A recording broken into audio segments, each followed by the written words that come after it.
Ang mga nagunang balita, mga klase trabaho sa Metro Manila ug 16 nga makasikbit nga probinsya suspended.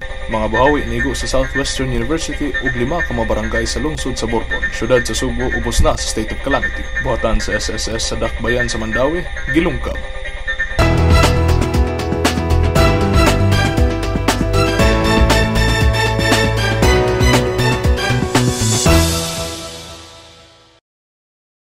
Mayong sugbog sa mga nagsunod nga mong pagsibya, Biyernes karon Setyembre 19, 2014. Sa ngalan ni Joy Sandoval, kini si Maris Puyo maghatod kaninyo og mga nagunang balita. Kini ang Sunstar Pilipinas.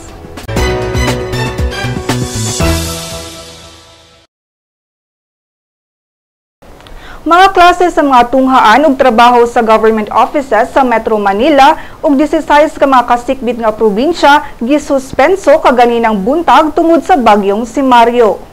Walay klase sa tanang level sa public ug private schools sa Metro Manila, Zambales, Bataan, Pampanga, Tarlac, Nueva Ecija, Bulacan, Rizal, Cavite, Batangas, Laguna, Quezon, Mindoro Provinces, Camarines Norte, Marinduque ug Pangasinan.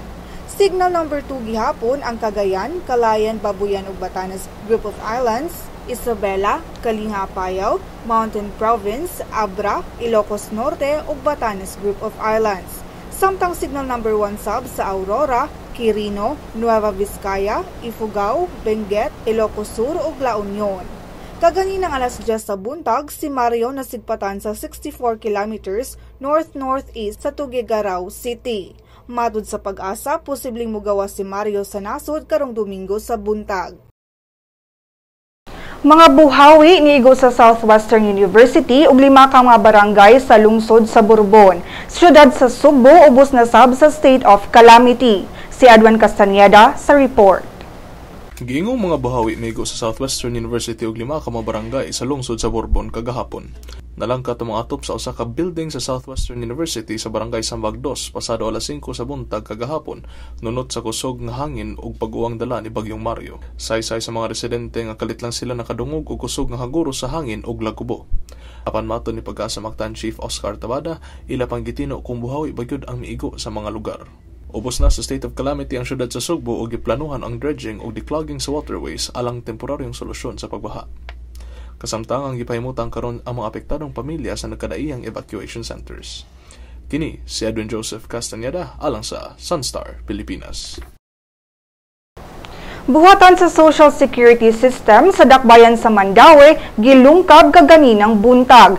Balik na karon sa normal ang operasyon sa opisina human temporaryong gisirhan. Kauban nato karon si Ma'am Merlinda Duazo, Supervisor sa Member Services Section sa SSS. Ma'am Merlinda, giunsa man paglungkab ang inyong opisina ug unsay nakuha sa mga kawatan? Pag abot ba sa guard na mo, open na ang front door. Tapos, iyang gi-report sa iyang manager sa iyang agency ang incident. So, ning ari ang kuan, ang katong ilang manager sa agency. O niya, nakita nila. Then, gi-report sa Mandawi Police. Sa theft and robbery section. Diri ang taga Mandawi Police. After nagpaabot mi kay wala man mi pasudla, no? Wala pa man pahikapi pagabot sa Sokos, di pa may gipasod, then gipatanaw kung sa'yo na nga missing. Ang na-confirm nga missing, 4 ka netbook. Walay money, kay dili may mo dawat og money diri sa office. Mga personal properties po, dili man po na nila ibilin. Karon murag nag-gather pa man to silag mga facts or data. Kuan maghimo may incident report. Incident report sa among management. Imo mig report dito nga mao nay nahitabo. Salamat Ma'am Merlinda. MNLF leader Nurmi Suare ni padayag nga dili siya mutunga sa hearing sa Bangsamoro Law. Si Daryl Anunciado sa report. MNLF leader Nurmi Suare dili mutunga sa hearing kabahin sa Bangsamoro Basic Law. Sa statement nga gipadala niini sa Sunstar Cagayan de Oro, pinaagi ni MNLF spokesman Eli Pamatong, nagkanayon si Miswari nga dili siya mutambong isip resource person sa fact-finding committee ni Senator Ferdinand Bongbong Marcos sa Manila. Una nang giimbitahan ni Marcos ang grupo ni Miswari aron madunggan ang bahin niini. Apan matud ni Miswari, di na kinahanglan kay klaro nga dili gid sila uyon sa maong framework agreement. Dugang pa sa MNLF leader nga mamahimong si Marcos ug ang komitiba nga moadto sa MNLF camp sa Hulo aron didto ipahagayon ang mga diskusyon. Matud sa statement nga dugay nang nakigkooperara si Miswari sama sa pagtugot sa libuan niya ka mga kawani nga moapil sa Armed Forces of the Philippines alang sa kalinaw. Apan daw nakasinati siya pagbudhi, human nagag-alayon ang gobyerno sa Malaysia pinaagi sa MILF ug sa paghatag sa minsupala sa maong nasod. Ang Bangsamoro Basic Law nagtinguha sa pagtapos sa panagbangi tali sa gobyerno ug rebelde pinaagi sa pagmugna og autonomous political entity sa mga Bangsamoro. Kini si Daryl Ananciado alang sa Sunstar Pilipinas. Gilas Pilipinas, number 1 sa Asian countries sa 2014 FIBA World Cup efficiency rate. Sila Yakapuyan sa detalye. Tungod sa impresibong performance sa Gilas sa 2014 FIBA World Cup, ang Pilipinas mao karon ang adunay pinakataas og rating sa efficiency rate sa tanang nasod sa Asya. Ang Pilipinas adunay 73.2 nga efficiency rate nga mao'y ika-14 sa kinatibuk-ang torneo. Ang laing duha ka Asian teams mao ang Iran ug Korea nga nahimutang sa ika-19 ug 22 nga luna. Ang Iran adunay 65.8 efficiency rate samtang ang Korea adunay 61.8.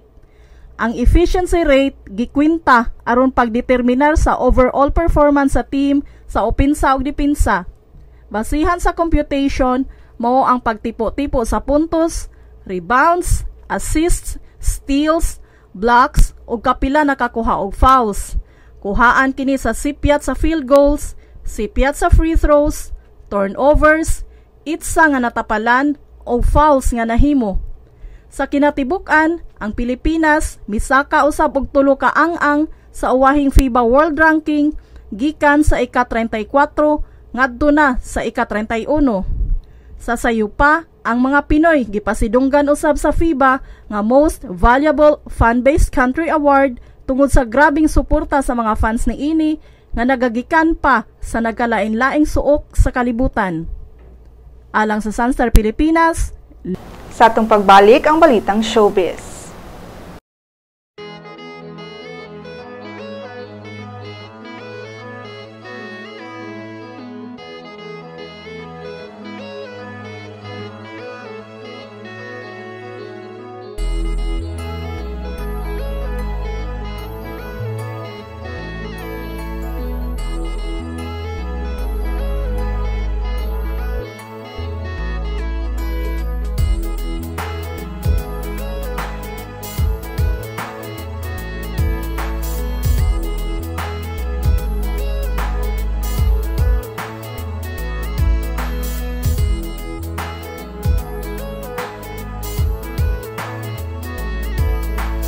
Father Manny Uy of the Society of Jesus, the president of CESAFI for season 14. Supporters and fans of CESAFI, please watch the live streaming of CESAFI, which is being sponsored by the website of Sunstar. God bless you all. Mga kabisdak! Ani-ana ang atong magazine! Bisdak! Kabisdak ato ani gikan sa mga tanhang norte. Isan asa, mapadpad, bisayang dako, makalupad. Mahigugmaon, matinahuron, matinabangon, mapasigar buhot. Bisayang dako, ehemplo sa maayong lumulukyo. Ani-ana bay? Ato ni bay? Original ni bay? Bisdak Magazine bay? Ang Bisdak Magazine mapalit sa Newsboys ug sa inyong suking tindahan. Had your daily dose of Sunstar News? Good news! Sunstar's e-paper has a 7-day trial version. You can now check on the recent headlines on your desktops, tablets, or smartphones. From the hottest news to the latest updates on any publication. You may register with the following steps. First, go to the website www.sunstar.com.ph. Click the e-paper button on the upper right corner of the page. Click the subscribe button of the new user icon. Fill in the required field of information for registration. Once you're done, don't forget to mark the I have read and agreed to the terms of use and the privacy policy. Click Next. Step 2 will let you choose your type of subscription. Since you're subscribing for the free version, click on the Sunstar Cebu free trial. Click Next. The end of the registration will lead you to the page of today's headlines. Enjoy your 7-day free trial subscription. For more information, visit www.sunstar.com.ph.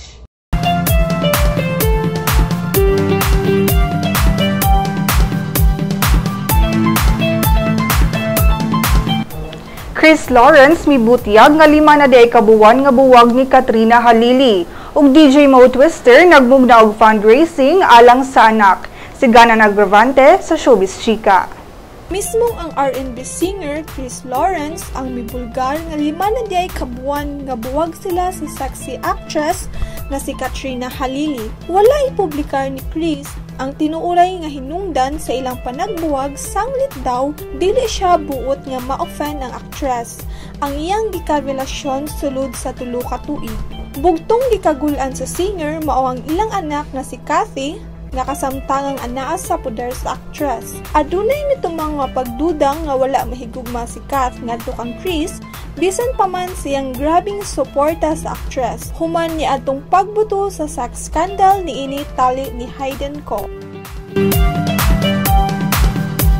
Pinaagi siyang Twitter account si DJ Mo Twister nang hangyo sa publiko nga suportahan ang fundraising alang sayang anak na masakiton. Si Moira, anak ni Mo nga ni Bani Paras, dunay neuromuscular disorder o mas naila sa Friedreich's ataxia. Kansang simptomas maglisod sa paglakaw, luyahon, problema sa pagsulti, heart palpitation ug uban pa.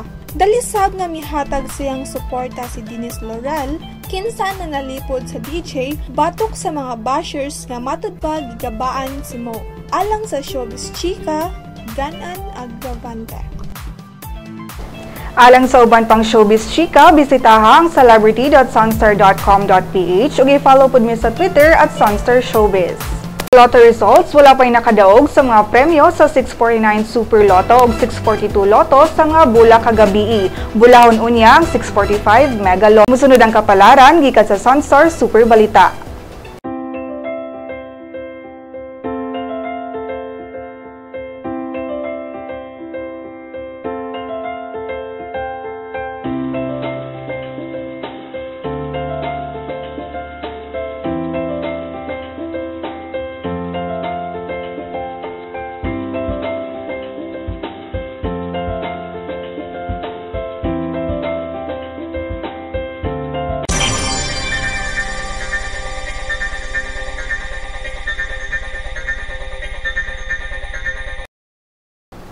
Ug din hinatapos ang atong mga balita karong adlaw. Alang sa dugang pang-updates, bisitaha ang www.sunstar.com.ph ug i-follow sa ang among mga updates sa Twitter @SunstarOnline ug sa Facebook Sunstar Philippine News.